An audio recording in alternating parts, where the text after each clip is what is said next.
જય શ્રી કૃષ્ણ પ્રિય દર્શક મિત્રો, મારી આ યુટ્યુબ ચેનલ શ્રી હરિભક્તિ રસમાં તમારા બધાનું હાર્દિક સ્વાગત છે। આજના વિડીયોમાં આપણે આમલકી એકાદશી વિશે શ્રવણ કરીશું। હિન્દુ ધર્મમાં એકાદશી તિથિનું વિશેષ મહત્વ છે। એકાદશીની તિથિ ભગવાન શ્રી વિષ્ણુને સમર્પિત છે। દર મહિનામાં 2 એકાદશી હોય છે, એક શુક્લ પક્ષમાં અને બીજી કૃષ્ણ પક્ષમાં। આ રીતે વર્ષમાં કુલ 24 એકાદશી હોય છે। બધી એકાદશીનું પોતાનું ખાસ મહત્વ હોય છે। ફાલ્ગુન મહિનાના શુક્લ પક્ષમાં આવતી એકાદશીને આમલકી એકાદશી તરીકે ઓળખવામાં આવે છે। આમલકી એકાદશીના દિવસે ઉપવાસની સાથે ભગવાન શ્રી હરિ વિષ્ણુ અને આમળાની વૃક્ષની પૂજા કરવામાં આવે છે। માનવામાં આવે છે કે આ દિવસે ભગવાન શ્રી વિષ્ણુનું વ્રત અને પૂજા કરવાથી તમામ દુઃખ દૂર થાય છે, પાપનો નાશ થાય છે। ઉપરાંત આ દિવસે આમળાના વૃક્ષની પણ પૂજા કરવાનું વિશેષ મહત્વ છે। આ દિવસે પૂજા અને ઉપવાસ કરવાથી જીવનમાં સમૃદ્ધિ આવે છે, બધા પાપોનો નાશ થાય છે અને દુઃખોનો અંત આવે છે।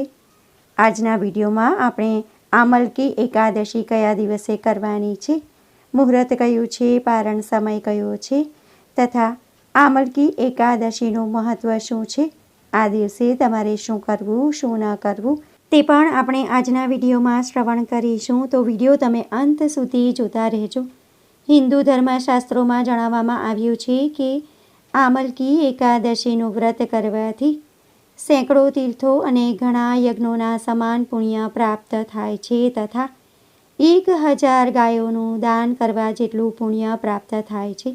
હિન્દુ માન્યતાઓ અનુસાર આમલકી એકાદશીનું વ્રત અને આ દિવસે ભગવાન શ્રી વિષ્ણુની પૂજા કરનારાના તમામ પાપો નષ્ટ થઈ જાય છે। આ દિવસે વ્રત અને પૂજા કરવાથી મૃત્યુ બાદ મોક્ષ અને ભગવાનના ચરણોમાં સ્થાન મળે છે, વિષ્ણુ ધામમાં સ્થાન મળે છે। આમલકી એકાદશીના દિવસે વ્રત અને પૂજા કરવાથી જીવનના તમામ દુઃખો દૂર થઈ જાય છે અને સાથે જ જીવનમાં સુખ, સમૃદ્ધિ અને શાંતિનું આગમન થાય છે।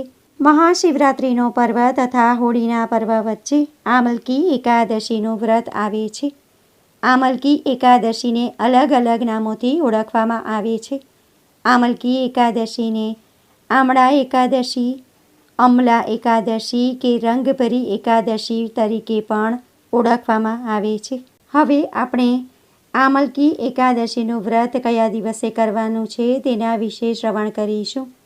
હિન્દુ પંચાંગ અનુસાર ફાલ્ગુન મહિનાના શુક્લ પક્ષની એકાદશી તિથિ 9 માર્ચ 2025 અને રવિવારના રોજ સવારે 7:45 પર શરૂ થઈ 10 માર્ચ સોમવારના રોજ સવારે 7:44 પર સમાપ્ત થશે। ઉદય તિથિ અનુસાર આમલકી એકાદશીનું વ્રત 10 માર્ચ અને સોમવારના રોજ ઉજવવામાં આવશે। આ દિવસે તમારે સંસારના પાલનહાર ભગવાન શ્રી વિષ્ણુની પૂજા કરવાની તથા વ્રત અને ઉપવાસ રાખવાનો। હવે આપણે આમલકી એકાદશીનો પારણ સમય કયા દિવસે છે તેના વિશે શ્રવણ કરીશું। એકાદશીના વ્રતમાં પારણનું ખૂબ જ મહત્વ હોય છે। આમલકી એકાદશી વ્રતના પારણાનું મુહૂર્ત 11 માર્ચ અને મંગળવારના રોજ સવારે 6:50 પર શરૂ થઈ સવારે 8:13 સુધીનું રહેશે। આ સમયગાળા દરમિયાન તમારે વ્રતના પારણા કરી લેવા, એટલે કે ઉપવાસ તોડી લેવો। આ દિવસે ભગવાન શ્રી વિષ્ણુનો પ્રિય દિવસ ગણવામાં આવે છે અને આ દિવસના વ્રત અને પૂજાથી જીવનમાં ધન અને સારું આરોગ્ય પ્રાપ્ત થાય છે। હિન્દુ ધર્મશાસ્ત્રોમાં આમલકી એટલે કે આમળાના વૃક્ષને પવિત્ર ગણવામાં આવ્યું છે। આ વૃક્ષમાં ભગવાન શ્રી વિષ્ણુ વસે છે, તેથી આમલકી એકાદશી પર આમળાના વૃક્ષની પૂજા કરવાનું વિશેષ મહત્વ છે। આમલકી એકાદશીના દિવસે આમળાના વૃક્ષની પૂજા કરવાથી શુભ ફળોની પ્રાપ્તિ થાય છે।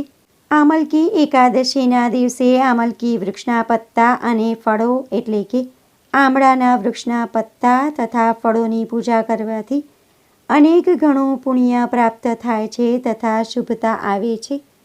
આમલકી એકાદશી એટલા માટે પણ ખાસ છે કારણ કે આ એકમાત્ર એકાદશી છે જેના દિવસે ભગવાન શ્રી વિષ્ણુની સાથે ભગવાન શિવ અને માતા પાર્વતીની પણ પૂજા કરવામાં આવે છે. આ દિવસે ભોલાનાથ માતા પાર્વતીને કાશી લઈને ગયા હતા. ભોલેનાથના કાશી આવવાની ખુશીમાં લોકોએ તેમના પર ફૂલોની વર્ષા કરી હતી અને રંગ ગુલાલ લગાવ્યું હતું. આ ઉપરાંત આ દિવસે કાશી વિશ્વનાથ સાથે રંગો અને ગુલાલની હોળી પણ રમવામાં આવે છે, જેના કારણે તેને રંગભરી એકાદશી પણ કહેવામાં આવે છે. હવે આપણે આમલકી એકાદશીની વ્રત પૂજા કેવી રીતે કરવી તેના વિશે શ્રવણ કરીશું. વ્રત કરનાર વ્યક્તિએ બ્રહ્મ મુહૂર્તમાં ઉઠી સ્નાનાદિ કાર્ય પતાવી સ્વચ્છ કપડાં પહેરવા. ભગવાન શ્રી વિષ્ણુને પીળો રંગ ખૂબ જ પ્રિય છે, તેથી પીળા રંગના વસ્ત્રો પહેરવા. ત્યારબાદ સૂર્યદેવને અર્ઘ્ય આપવું અને તમારા ઘરને તથા પૂજાઘરને સાફ સફાઈ કરવી. આંગણામાં રંગોળી પૂરવી. ત્યારબાદ તમારા પૂજાઘરમાં એક બાજોટ પર લાલ રંગનું કપડું પાથરવું અને તેના પર ભગવાન શ્રી ગણેશ તથા ભગવાન શ્રી વિષ્ણુ તથા માતા લક્ષ્મીજીની મૂર્તિની સ્થાપના કરવી. બધા દેવી દેવતાઓને પ્રથમ ગંગાજળથી સ્નાન કરાવવું, ત્યારબાદ પંચામૃતથી સ્નાન કરાવવું, ત્યારબાદ ફરીથી શુદ્ધ જળથી સ્નાન કરાવવું. ભગવાન શ્રી વિષ્ણુ તથા ભગવાન શ્રી ગણેશને ચંદનનું તિલક કરવું, માતા લક્ષ્મીને કંકુનું તિલક કરવું. બધા દેવી દેવતાઓને અક્ષત, અબીલ, ગુલાલ, સિંદૂર અને ફૂલો અર્પણ કરવા. ફૂલોની માળા અર્પણ કરવી. આમલકી એકાદશીના દિવસે શ્રી હરિને ખાસ આમળાનો પ્રસાદ અર્પણ કરવો. તેમને આમળા ખૂબ જ પ્રિય છે, તેથી તે દિવસે ખાસ શ્રી હરિને આમળા અર્પણ કરવા. તેમને તુલસી પત્ર અર્પણ કરવા. ભગવાન શ્રી વિષ્ણુને તુલસી માતા ખૂબ જ પ્રિય છે અને ભગવાન શ્રી ગણેશને દરોઈ અર્પણ કરવી. ત્યારબાદ ધૂપ કરી દીવો પ્રગટાવવો અને વ્રતનો સંકલ્પ લેવો. ત્યારબાદ બધા દેવી દેવતાઓની આરતી કરવી અને ભોગમાં તમારે ખાસ આમળા ધરાવવા, કેમ કે ભગવાન શ્રી વિષ્ણુને આમળા ખૂબ જ પ્રિય છે.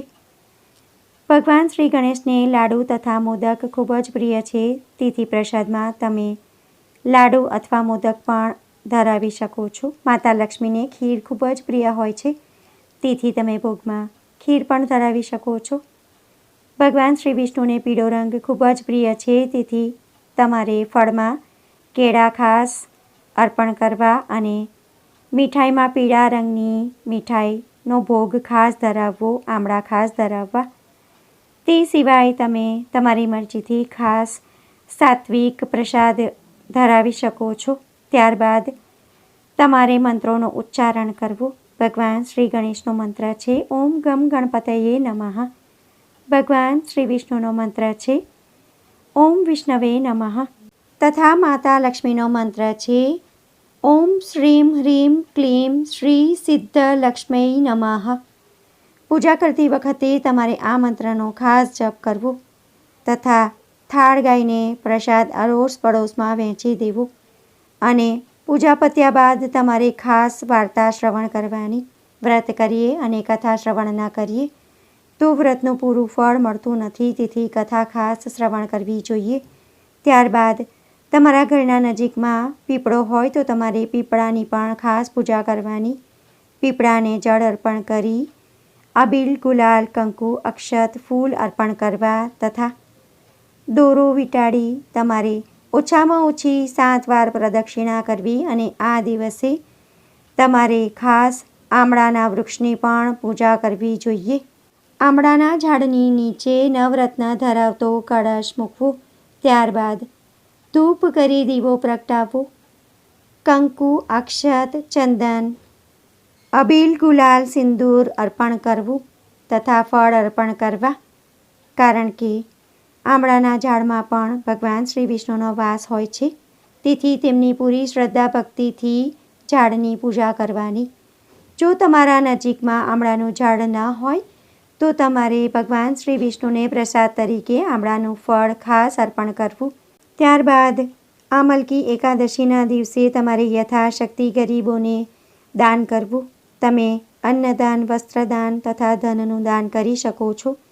ત્યારબાદ ગાયને ઘાસ, રોટલી અને ગોળ ખવડાવવું. તેનાથી તમે અનેક ગણું પુણ્ય પ્રાપ્ત કરી શકો છો. આ રીતે તમારે પૂરી શ્રદ્ધા ભક્તિથી પૂજા કરવાની અને વ્રત કરવાનું. તો ભગવાન વિષ્ણુ અવશ્ય તમારા પર પ્રસન્ન થશે અને તમારા ઘરમાં સુખ, સમૃદ્ધિ અને ઐશ્વર્યની પ્રાપ્તિ થશે. હવે આમલકી એકાદશીના દિવસે તમારે શું કરવું, શું ન કરવું તેના વિશે આપણે શ્રવણ કરીશું. આમલકી એકાદશીના દિવસે આમળાથી બનેલી વસ્તુઓ ખાવી જોઈએ. આ દિવસે આમળાનું સેવન કરવાથી વ્યક્તિને અક્ષય ફળોની પ્રાપ્તિ થઈ શકે છે અને સાથે જ સ્વાસ્થ્ય સાથે સંબંધિત મુશ્કેલીઓ પણ દૂર થઈ શકે છે. આમલકી એકાદશીના દિવસે શક્કરિયાનું સેવન કરવું પણ ફાયદાકારક સાબિત થાય છે. માટે આમલકી એકાદશી પર શક્કરિયાનું સેવન ખાસ કરવું. આમલકી એકાદશીના દિવસે નાળિયેરનું સેવન જરૂર કરવું જોઈએ. એવી માન્યતા છે કે તેનાથી માતા લક્ષ્મીની કૃપા બની રહે છે.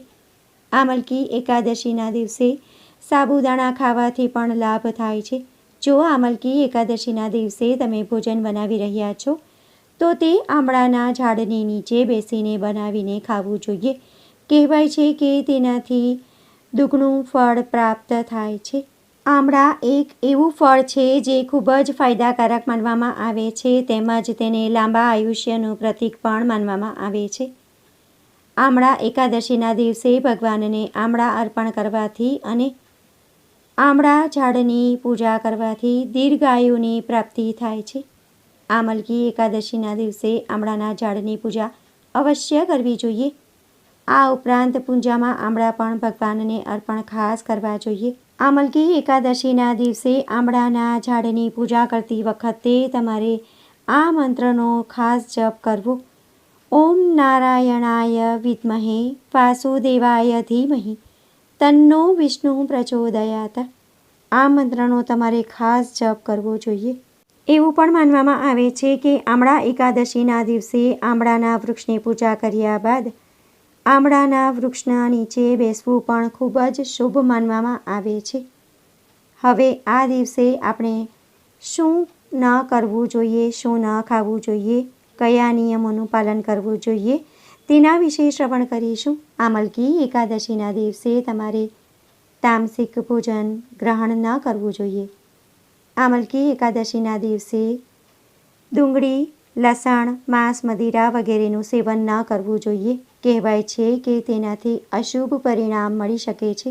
એકાદશીના વ્રતમાં ચોખાનું તથા અનાજનું સેવન વર્જિત છે, તેથી આ દિવસે ચોખા તથા અનાજનું સેવન ન કરવું જોઈએ તથા મસૂરની દાળનું સેવન પણ તમારે ન કરવું જોઈએ. આવું કરવાથી ભગવાન વિષ્ણુ ખૂબ જ નારાજ થઈ જાય છે અને ક્રોધિત થઈ જાય છે. તો આ રીતે નિયમોનું પાલન કરીને વ્રત કરવાથી, ઉપવાસ કરવાથી તથા ભગવાન શ્રી વિષ્ણુ તથા માતા લક્ષ્મીની પૂજા કરવાથી તથા આમળાના વૃક્ષની પણ પૂજા કરવાથી ભગવાન શ્રી વિષ્ણુ તથા માતા લક્ષ્મી ખૂબ જ પ્રસન્ન થાય છે. તેમની અપાર કૃપા આપણને પ્રાપ્ત થાય છે. વ્રત કરનાર વ્યક્તિને સુખ, સૌભાગ્ય, ધન અને સમૃદ્ધિ તથા સંસારના બધા જ સુખોની પ્રાપ્તિ થાય છે. અંતે વિષ્ણુ લોકની પ્રાપ્તિ થાય છે. વૈકુંઠમાં આપણને સ્થાન મળે છે. આમલકી એકાદશીના વ્રતના દિવસે જો તમે પૂજા કરો છો, વ્રત કરો છો, પરંતુ કથા શ્રવણ નથી કરતા તો તમને વ્રતનું પૂર્ણ ફળ મળતું નથી. એકાદશીના વ્રતના દિવસે પૂજા કર્યા બાદ તમારે વ્રત કથા ખાસ શ્રવણ કરવાની, જેનાથી તમને વ્રતનું પૂર્ણ ફળ મળે છે. આમલકી એકાદશીની વ્રત કથા આજના વિડીયોમાં આપણે શ્રવણ કરીશું. તે તમારે એકાદશીના દિવસે પૂજા કર્યા બાદ ખાસ શ્રવણ કરવાની છે. તો જ તમને પૂરું ફળ મળે છે. અને જો તમે વ્રત નથી કરતા તો પણ આ કથા શ્રવણ કરવાથી તમે પુણ્યના ભાગીદાર થશો. કહેવાય છે કે આમલકી એકાદશીનું વ્રત વિધિપૂર્વક પાલન સાથે નિયમ સાથે કરવાથી અને વ્રત કથા શ્રવણ કરવાથી 1000 ગાયોનું દાન કરવા જેટલું પુણ્ય ફળ મળે છે. તો હવે આપણે આમલકી એકાદશીની વ્રત કથાનું શ્રવણ કરીશું. ફાગણ મહિનાના શુક્લ પક્ષની એકાદશીનું નામ આમલકી એકાદશી છે. આનું પવિત્ર વ્રત વિષ્ણુ લોકની પ્રાપ્તિ કરાવનારું છે.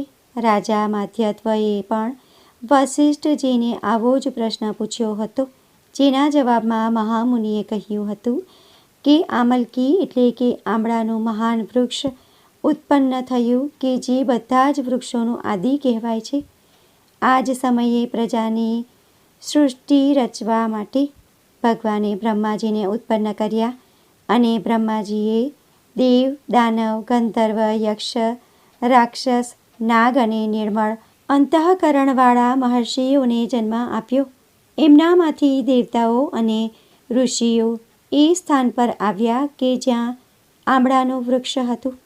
રાજન, આંબળાના વૃક્ષને જોઈને દેવતાઓને ઘણી જ નવાઈ લાગી, કારણ કે આ વૃક્ષ વિશે તેઓ જાણતા નહોતા. દેવતાઓને વિસ્મિત થયેલા જોઈને આકાશવાણી થઈ કે હે મહર્ષિઓ, આ સર્વશ્રેષ્ઠ આંબળાનું વૃક્ષ છે કે જે વિષ્ણુ ભગવાનને પ્રિય છે. એમના સ્મરણ માત્રથી જ ગૌદાનનું પુણ્ય મળે છે. સ્પર્શ કરવાથી એના કરતાં બમણું ફળ મળે છે અને ફળનું સેવન કરવાથી 3 ગણું ફળ મળે છે. બધાય પાપોનું હરણ કરનારું એ વૈષ્ણવ વૃક્ષ છે. એના મૂળમાં ભગવાન શ્રી વિષ્ણુ, એમની ઉપર શ્રી બ્રહ્મ ભગવાન અને ખભામાં ભગવાન શિવ, શાખાઓમાં મુનિઓ, ડાળીઓમાં દેવતા, પાનમાં વસુ, ફૂલોમાં મરુદગણ અને ફળમાં સમસ્ત પ્રજાતિઓ વાસ કરે છે. આંબળાનું વૃક્ષ સર્વદેવમય છે. આથી વિષ્ણુ ભક્ત પુરુષો માટે એ પરમ પૂજ્ય છે. માટે હંમેશા પ્રસન્નતાપૂર્વક આંબળાનું સેવન કરવું જોઈએ. ઋષિઓ બોલ્યા, આપ કોણ છો? દેવતા છો કે અન્ય કોઈ? અમને સત્ય જણાવો. ત્યારે પુનઃ આકાશવાણી થઈ, જે સંપૂર્ણ ભૂતોના કર્તા અને સમસ્ત ભુવનના સૃષ્ટા છે, જેમને મહાન પુરુષો પણ મુશ્કેલીથી જોઈ શકે છે, એ જ સનાતન ભગવાન વિષ્ણુ હું જ છું. શ્રી વિષ્ણુનું આ કથન સાંભળીને ઋષિઓ ભગવાનની સ્તુતિ કરવા લાગ્યા. આમ કરવાથી ભગવાન શ્રી હરિ સંતુષ્ટ થયા અને બોલ્યા, હે મહર્ષિઓ, તમને હું અભીષ્ટ વરદાન આપું.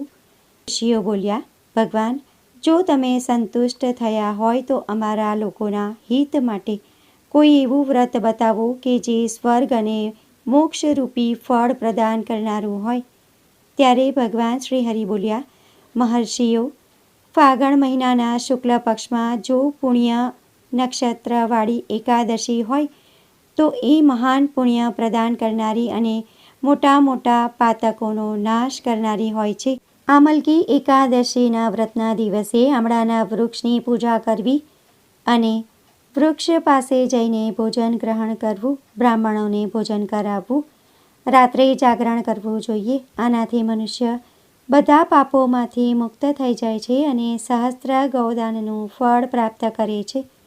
ભગવાન શ્રી વિષ્ણુએ કહ્યું, હે વિપ્રગણો, આ એકાદશીના પ્રાતઃકાળે દંત પાવન કરીને સંકલ્પ કરવો કે હે પુંડરીકાક્ષ, હું એકાદશીને નિરાહાર કરીને બીજા દિવસે ભોજન કરીશ.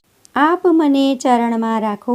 આવો નિયમ લીધા પછી પતિત, ચોર, પાખંડી, દુરાચારી અને મર્યાદા ભંગ કરનારા મનુષ્યો સાથે વાર્તાલાપ ન કરવો. પોતાના મનને વશમાં રાખીને સ્નાન કરવું. સ્નાન કરતાં પહેલાં શરીર પર માટી લગાવવી.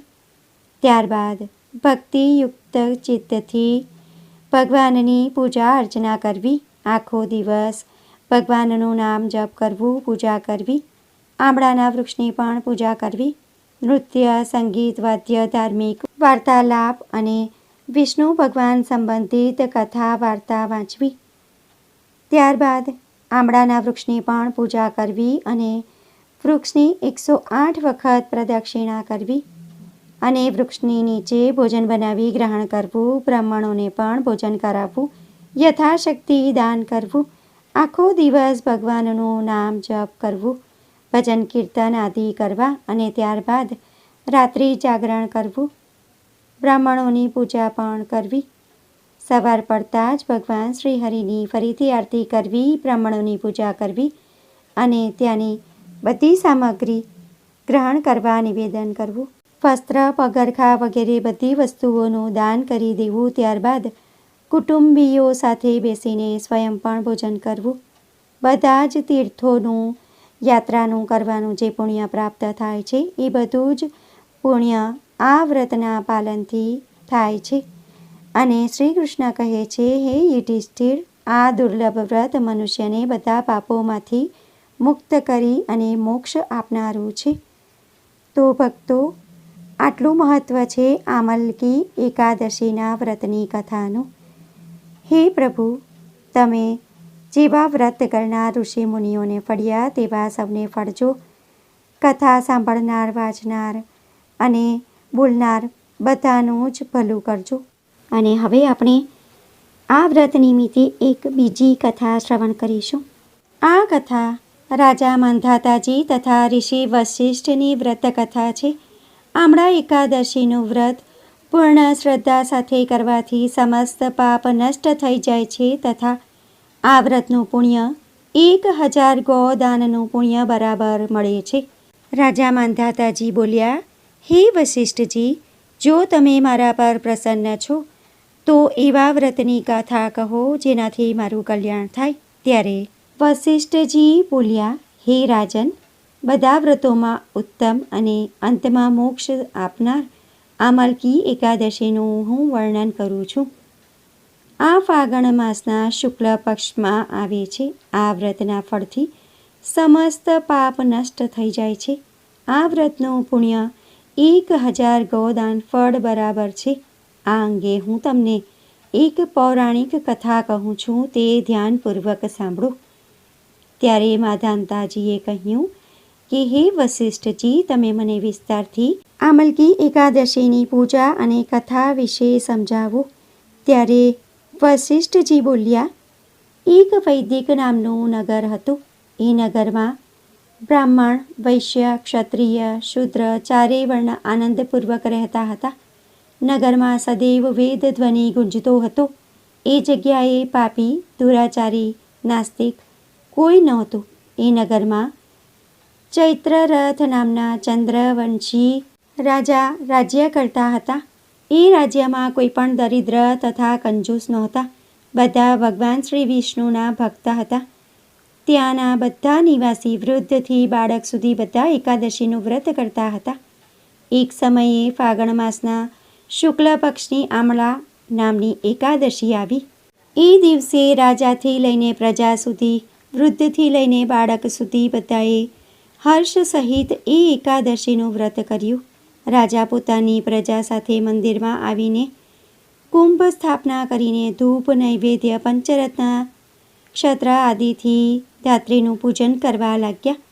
તેઓ બધા ધાત્રીની આ પ્રકારની સ્તુતિ કરવા લાગ્યા, હે ધાત્રી, તમે બ્રહ્મ સ્વરૂપ છો. તમે બ્રહ્માજી દ્વારા ઉત્પન્ન છો. સમસ્ત પાપોને નષ્ટ કરનારા છો. તમને નમસ્કાર છે. હવે તમે મારો અર્ધ્ય સ્વીકાર કરો. તમે શ્રી રામચંદ્રજીના દ્વારા સન્માનિત છો. હું તમને પ્રાર્થના કરું છું, મારા સમસ્ત પાપોનું હરણ કરો. એ દેવાલયમાં રાત્રિએ બધાએ જાગરણ કર્યું. રાત્રિના એ સમયે એક શિકારી ત્યાં આવ્યો. તે મહાપાપી તથા દુરાચારી હતો. પોતાના કુટુંબનું ભરણ પોષણ તે જીવ હિંસાથી કરતો હતો. તે ખૂબ ભૂખ તરસથી અત્યંત વ્યાકુળ હતો. થોડું ભોજન મળવાની ઈચ્છાથી મંદિરના એક ખૂણામાં બેસી ગયો. શિકારી મંદિરમાં બેસીને ભગવાન શ્રી વિષ્ણુની કથા તથા આમળા એકાદશીનું મહાત્મ્ય સાંભળવા લાગ્યો. આ રીતે શિકારીએ આખી રાત અન્ય લોકોની સાથે જાગરણ કરીને વિતાવી. પ્રાતઃકાળ થતાં બધા પોતપોતાના ઘરે ચાલ્યા ગયા. થોડો સમય વીતતા જ તે શિકારીનું મૃત્યુ થયું. તેનો આમલકી એકાદશીના વ્રતનું અને જાગરણના પ્રભાવથી એક રાજાને ત્યાં જન્મ થયો. તેનું નામ બસુરથ રાખ્યું. તે મોટો થયો ત્યારે તે ચતુરંગીણી સેના સહિત ધન અને ધાન્યથી યુક્ત થઈને 1,000 ગામોનું પાલન કરવા લાગ્યો. તે સૂર્યના તેજ સમાન કાંતિમાન હતો. તે અત્યંત ધાર્મિક, સત્યવાદી, કર્મવીર અને ભગવાન શ્રી વિષ્ણુનો ભક્ત હતો. તે પ્રજાનું સમાન ભાવથી પાલન કરતો હતો. તે સદૈવ યજ્ઞ કરતો હતો. દાન આપવું તેનું નિત્ય કર્તવ્ય હતું. એક દિવસ રાજા શિકાર કરવા વનમાં ગયા.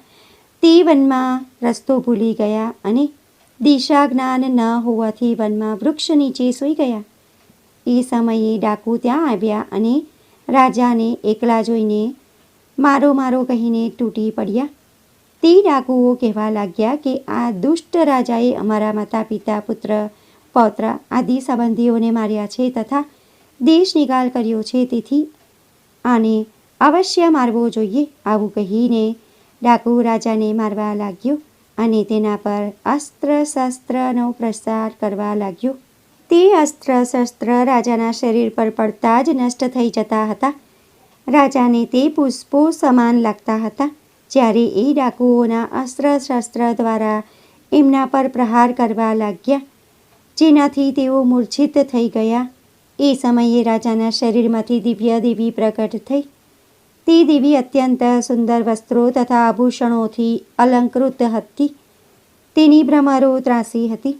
આંખમાંથી લાલ લાલ અગ્નિ નીકળતો હતો. તે સમયે તે કાળના સમાન પ્રતીત થતી હતી. તે એ ડાકુઓને મારવા દોડી અને સમસ્ત ડાકુઓને મારી નાખ્યા. જ્યારે રાજા જાગ્યા અને ડાકુઓને મરેલા જોઈને વિચારવા લાગ્યા કે આ શત્રુઓને કોણે માર્યા? આ વનમાં મારું કોઈ હિતૈષી છે ખરું? જ્યારે રાજા આવો વિચાર કરતા હતા ત્યારે આકાશવાણી થઈ, હે રાજન, આ સંસારમાં વિષ્ણુ ભગવાન સિવાય તમારી કોણ રક્ષા કરી શકે છે?